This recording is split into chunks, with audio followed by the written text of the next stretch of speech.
Hello दोस्तों, स्वागत है आपको नई क्लास में नए टॉपिक के साथ में। आज हम लोग समझेंगे क्या होता है द्विघात कोण और नमन कोण। नमन कोण को कभी कभार नति कोण भी कह देते हैं, द्विघात कोण को द्विक कोण भी कह देते हैं। ठीक है, तो आपको कंफ्यूज नहीं होना है और आपको ऐसा समझाऊंगा। डेफिनेशन तो लिखी है, लेकिन डेफिनेशन आप अपने आप लिखोगे, अपने आप बोल बोल के सुनाओगे, बिल्कुल ईजी वे में याद करवा दूंगा। देखो क्या होता है द्विघात कोण, जिसको द्विक कोण भी कहते हैं, और समझते हैं। ठीक है, भौगोलिक याम्योत्तर तथा चुंबकीय याम्योत्तर के बीच बने कोण को द्विघात कोण कहते हैं। समझ लिया?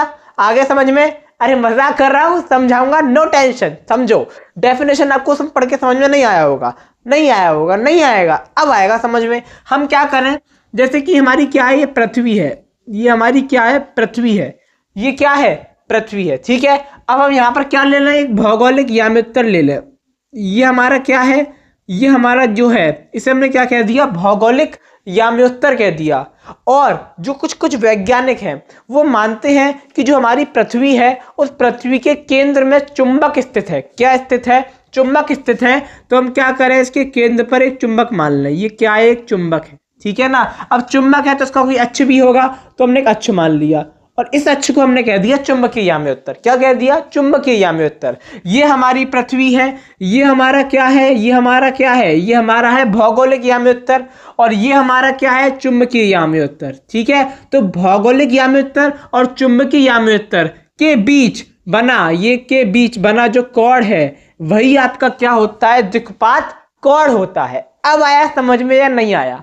कमेंट करके बताओ, समझ में आ गया होगा। बिल्कुल इजी तरीके से आपको समझाया है। ठीक है, तो यानी कि जो आपका भौगोलिक याम्योत्तर और चुंबकीय याम्योत्तर के बीच बना कोण बोले तो द्विघात कोण अथवा द्विक कोण। ठीक है, अगला आपका टॉपिक है नति कोण और नमन कोण। ठीक है, तो देखो क्या होता है, पृथ्वी के क्षैतिज तथा ऊर्ध्वाधर तीव्रता के परिणामी तथा क्षैतिज तीव्रता के बने कोण को नमन कोण कहते हैं। अरे ये तो बहुत कठिन है, ये याद नहीं हो पाएगा।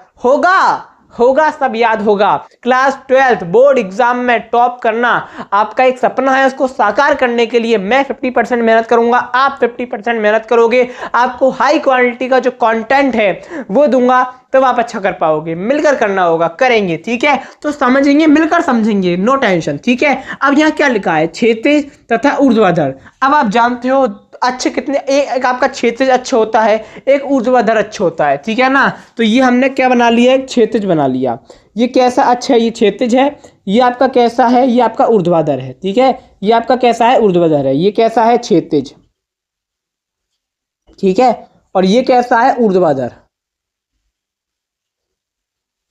ठीक है, अब यहां पर क्या लिखा है समझो, पृथ्वी के क्षैतिज तथा ऊर्ध्वाधर तीव्रता। यहां पर क्षैतिज का क्या है, तीव्रता है, क्षैतिज तीव्रता। ठीक है, और ऊर्ध्वाधर में भी क्या है, तीव्रता है।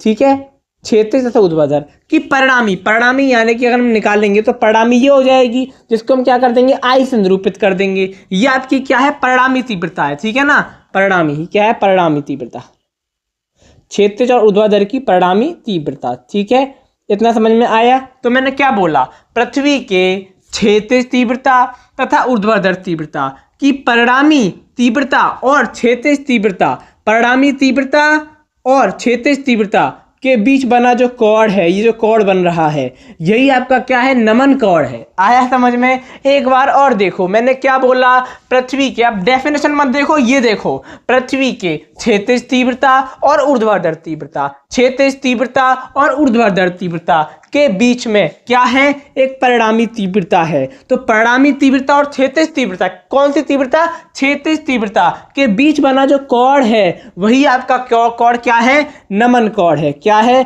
नमन कोण है, जिसको आप नति कोण भी कह सकते हो। ठीक है ना। अब देखो डेफिनेशन, पृथ्वी के क्षैतिज तथा ऊर्ध्वाधर तीव्रता के, पृथ्वी के क्षैतिज तथा ऊर्ध्वाधर तीव्रता के, ठीक है ना, परिणामी क्षैतिज तीव्रता के बीच, परिणामी यानी कि जो परिणामी है, परिणामी और क्षैतिज तीव्रता, क्षैतिज तीव्रता, इन दोनों के बीच में जो बना कोण है, वही आपका कौन सा कोण है, नमन कोण है। आशा करता हूं कि आपको दोनों की दोनों डेफिनेशन याद हो गई होंगी। बहुत इंपॉर्टेंट है, पेपर में शॉर्ट में पूछी जाती है और कई बार पूछी गई हैं। आप इनका फटाफट से ले लो स्क्रीनशॉट।